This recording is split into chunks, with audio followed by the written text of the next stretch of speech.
What's up, guys? It's Derek here for another Joe Bookmark VOD review. If you didn't catch the last VOD, he is playing Caitlyn in set 9.5. I know, kind of crazy because I have definitely renounced this legend a bit. Also, we have 1.5 times speed. I feel like bring it up, bring that speed up, crank it up.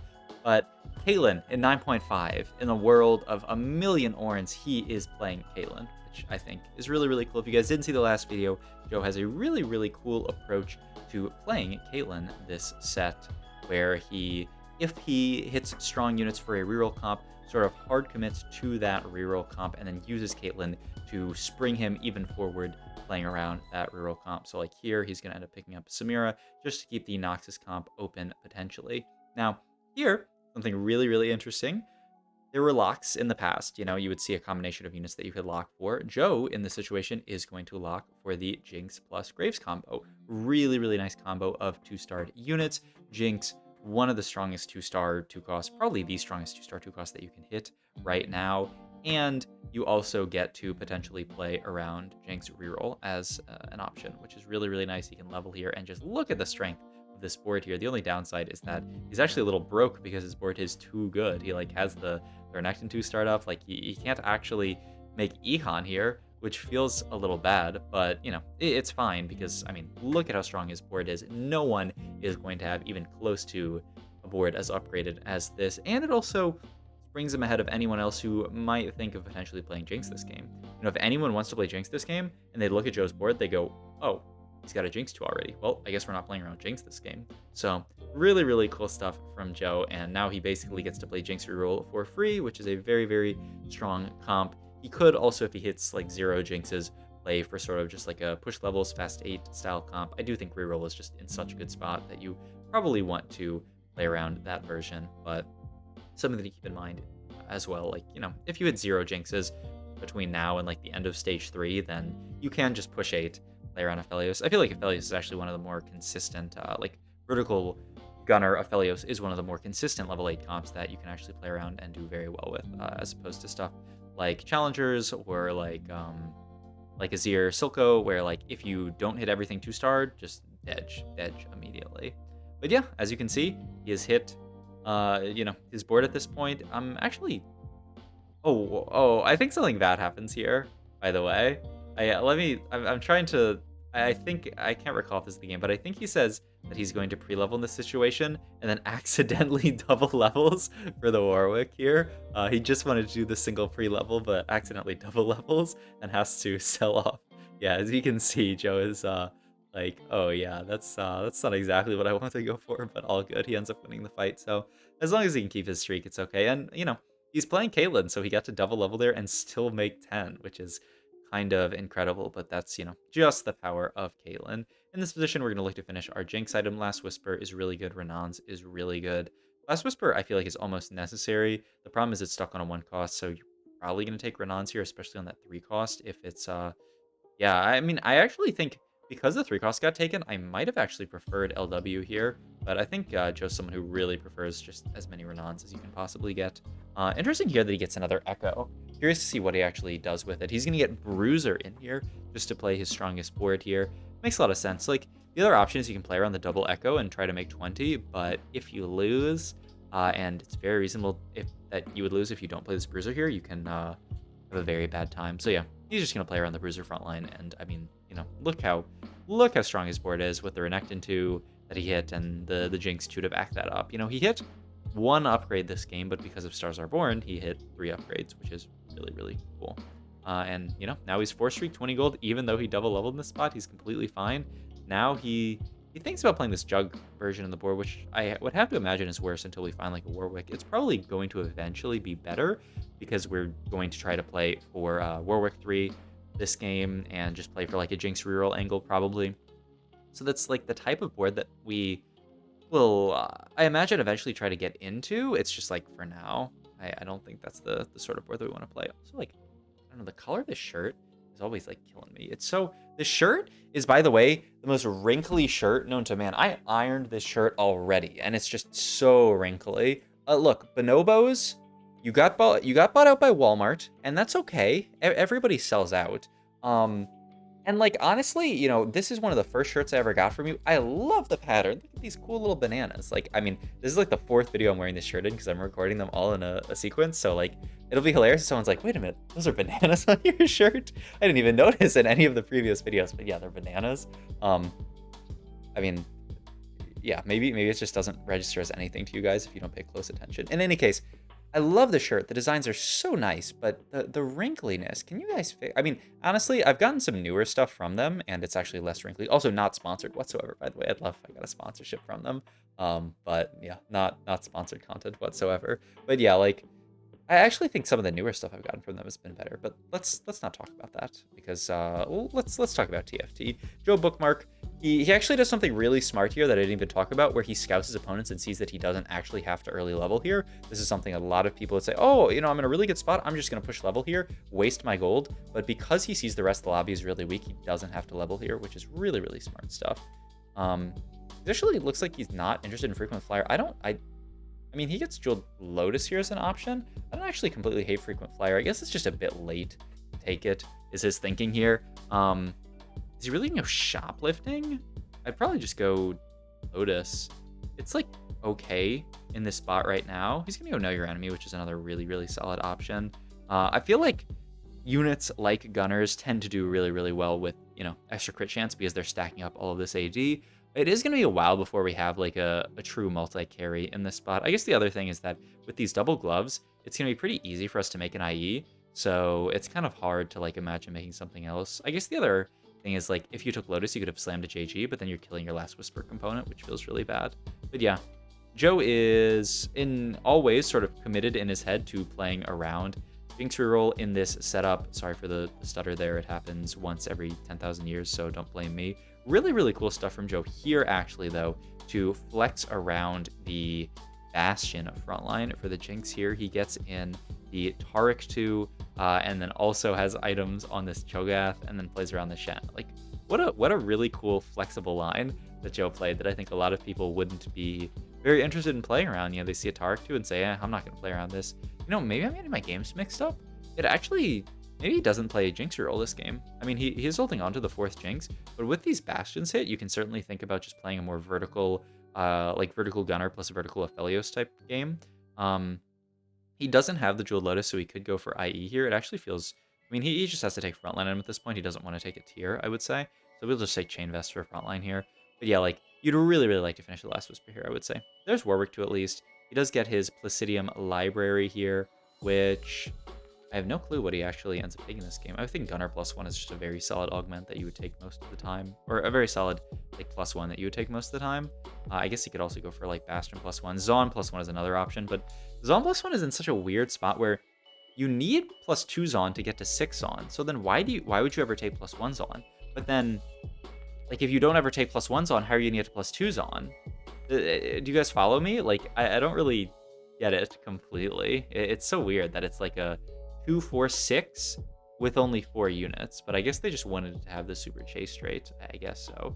Okay, let's do a button. Honestly, this is character development. I'm buttoning up this button. Wild, huh? Like, this is probably not what you guys expected to see from me. He makes set 2, and once he hits set 2 Warwick 2, he does pivot the board back into the more sort of like straightforward version of the comp, which is just gonna be playing around Juggernauts because you want to fit the Warwick in. Eventually we'll get 4 Zaun in. We can use Warwick as our front line, like Warwick 3 potentially, eventually. But he puts his items on set because we're so close to the set. The nice thing is we have this remover, so if we hit set 3, we can keep our items on him, and then if we hit Warwick 3, we can always remove her and move the items over to Warwick 3. So really, really nice, the flexibility that this allows. But yeah, he's going to continue to roll here. Great shop there, by the way. Double Warwick and a set, and then another set. He's very close now. The only downside is, yeah, he's out of bench space, so he's gonna have to sell these Graves, which, I mean, rolling at level 6, you're never gonna find. I mean, not never, actually. You could find Graves 3 here. He does end up actually getting a decent number of gold orbs there, which feels a little bit bad. He gets an IE, which he is going to immediately slam. Yeah, he's thinking about the Gunblade option, which is actually, like, quite reasonable to think about. Find set 3, which is really nice. Continue to roll here. You don't have to roll too deep, though. You're relatively close to Warwick, but not that close. So, I mean, the Gunblade allows you to kill the IE component. It's also just a pretty solid item on Jinx. He is just going to opt for the IE. I think in hindsight, I like this. because the rod can just be Gwinsu's. If you end up making Gunblade, then the second glove doesn't do that well on its own. It has to be like an IE on its own, which I don't completely love. But the Gwinsu's I actually kind of like on its own. Rolling for days doesn't really do much here. Unified Resistance, I think, is completely good in this spot. Actually, the Tome... Was it ever Tome here? Tome plus Component? It allows you to finish LW, probably, and it allows you... You can hit Zon +1, which, you know, like I talked about earlier, is not being amazing, but is completely fine. Gunner +1 is great. Juggernaut +1 is not bad. Was it ever Tome here? I wonder, does Joe Bookmark watch my videos? I'm not sure.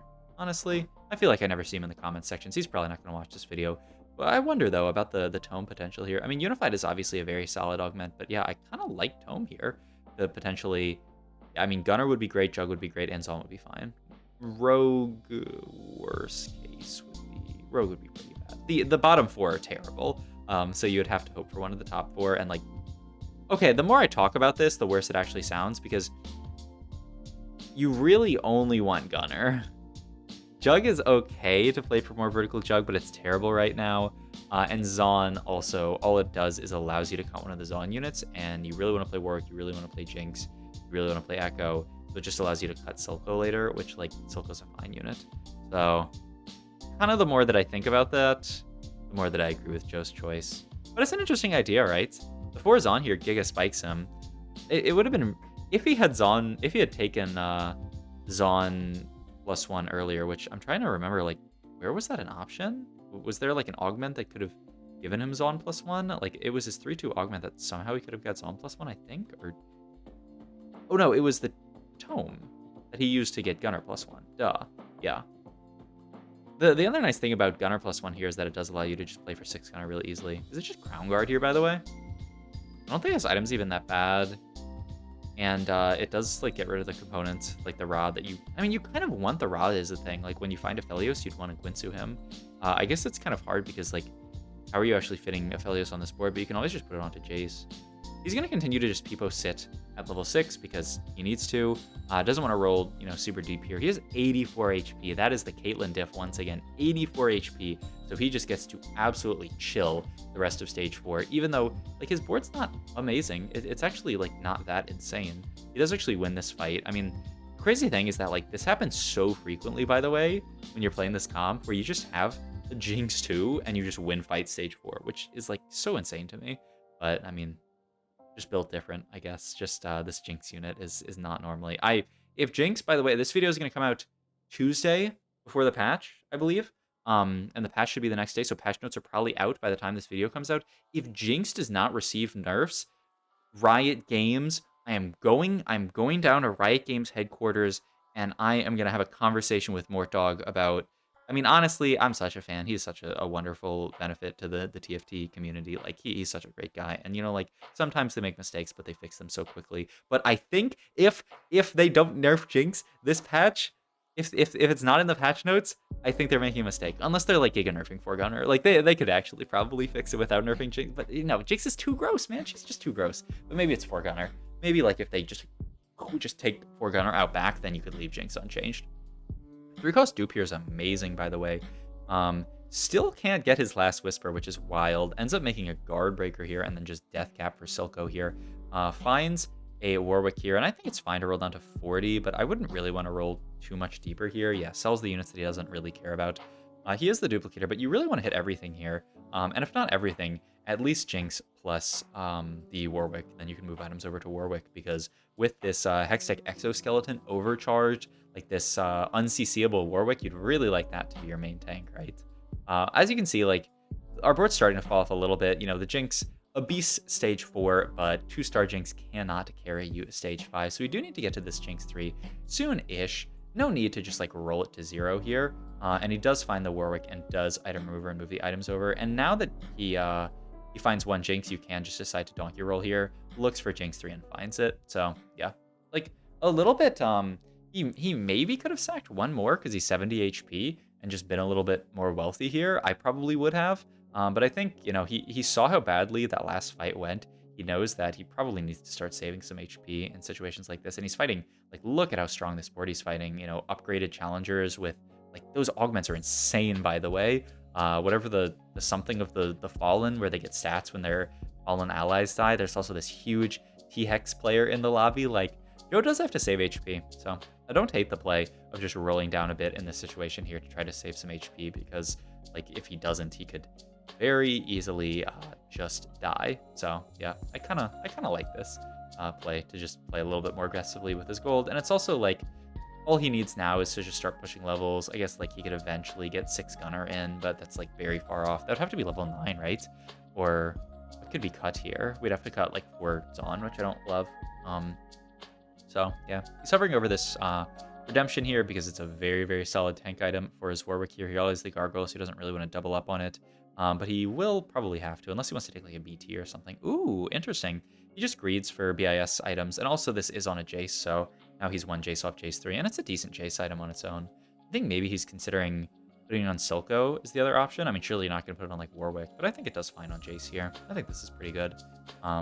It does sort of fall against the rule of like finishing items as quickly as possible. Like, you could put it on Silco and then have an item that scales with this death cap, but I mean, considering that you're close to Jace 3, I think this is completely reasonable. But yeah, I mean, now we're on this very, very strong board.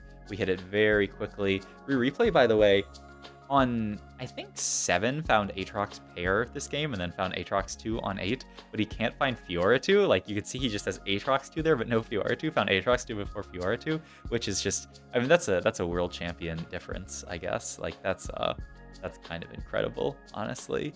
Joe just nodding along to some very strange song he's probably listening to. Okay, Joe starts doing this positioning, by the way, this put your front line here and your back line here positioning, and then just lets a Fiora walk to his back line. He does this in another fight against a Cho Biden player later this game.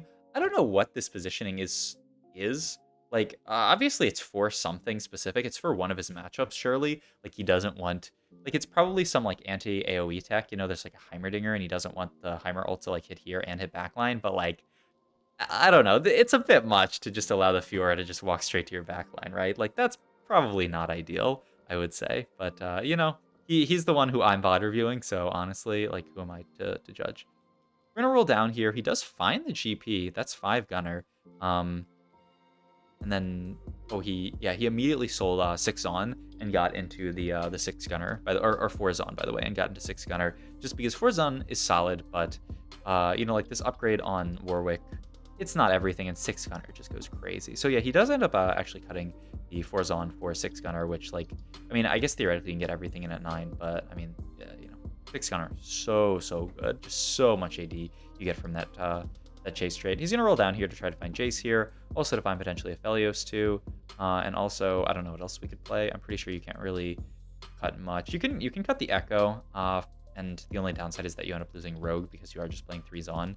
Like, maybe you cut Echo for, I don't know if it's right to cut Echo for that Scion. He does the same positioning this time, but it ends up actually working out really well because he doesn't leave too big of a gap to allow backline to walk into frontline. Also, I love how the GP boat just goes, it completely misses the entire team in this fight, and just the whole team is dead. It's actually hilarious.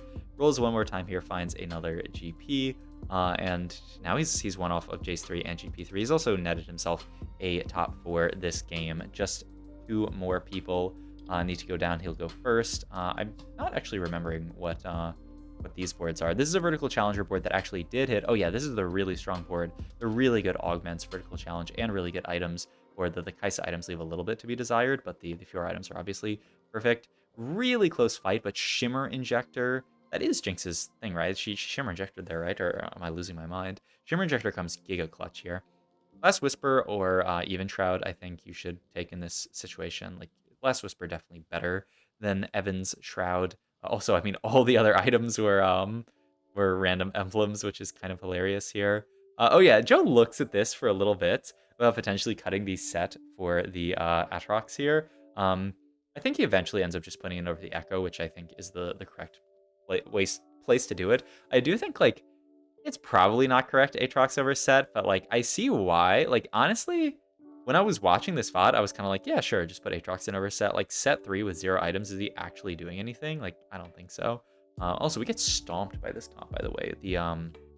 The Ionia Rise just does insane work. I forgot what ended up happening this game, but yeah, Ionia Rise just went crazy in that spot there. It's just us and, is that the... Wait, I think the person we just fought, we, yeah, yeah, the... Unless, no, no, no, okay, it is the Chobita player that has Ionia Rise, I believe. Oh, yeah, so he does this positioning again against the Chobita player, and he's like, oh no, I'm gonna get wrapped by the Rek'Sai, but actually the Cho autos and then wraps in the backline, which is hilarious. But what's crazy is that this allows the Jinx to machine gun down the Cho'Gath, and he actually like gets to kill the Cho'Gath in this fight. Now this is also just like the most like hilarious fight of all time, where there's an Ionia Rise, but it's trying to cast and just auto down this this Aatrox, but he can't actually kill the Aatrox. Like, I don't know, that's gotta be the funniest fight of all time. Like, he allows Cho'Gath to wrap onto his backline because of his Shimmer Injector. He actually ends up killing the Cho'Gath by allowing it to wrap. Like, I don't know what to say about that fight, honestly. Just a very strange fight, in many ways. In any case, this is going to be the last fight here. Winner takes all. Roll down here for some kind of 2-star, and he does actually find the GP2, and he gets a blue buff for the GP, which is pretty nice to just get the boat out immediately. I think he considers for a sec putting it on the Jace, but I like putting it on the GP here. So one more fight against the Cho player. We did upgrade by hitting the GP, so hopefully that's enough to swing the fight. Would be nice to get this early cast off against Ionia, the Ionia Rise. But sadly, our front line gets kind of deleted. Honestly, this fight looks like way worse when we don't actually have the Cho'Gath wrap on a backline and then kill their Rek'Sai, which is kind of hilarious. Like, maybe that position was actually optimal. In any case, a really cool second from Joe Bookmark. Hope you guys enjoyed this video. If you did, please like, comment, subscribe. Check my Twitch and all my other links down below. Thank you, thank you.